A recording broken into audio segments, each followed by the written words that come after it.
Welcome to ISL-enabled Virtual Lab of CSIR. Let's talk about a steam engine, like the ones which were used in trains long while back. Some machines are worked by muscle power, but most machines are now driven by engines or motors. To drive a machine, an engine needs energy in the form of fuel, which can be converted into kinetic energy.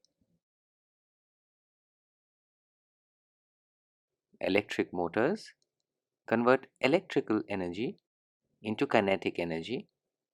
Other engines and motors use chemical energy stored in fuels such as petrol, diesel, kerosene, gas, coal, and wood.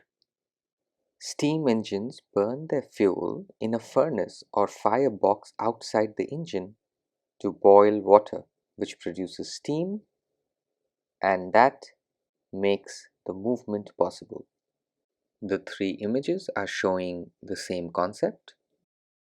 When the cylinder is filled with steam, it drives the piston. The movement of the piston drives the connecting rod, which is fixed to the crank, which converts motion to turn the wheel. Similarly, when the steam engine feeds the steam into a hollow container, it presses on a piston. The movement of the piston then turns the shaft or the wheels.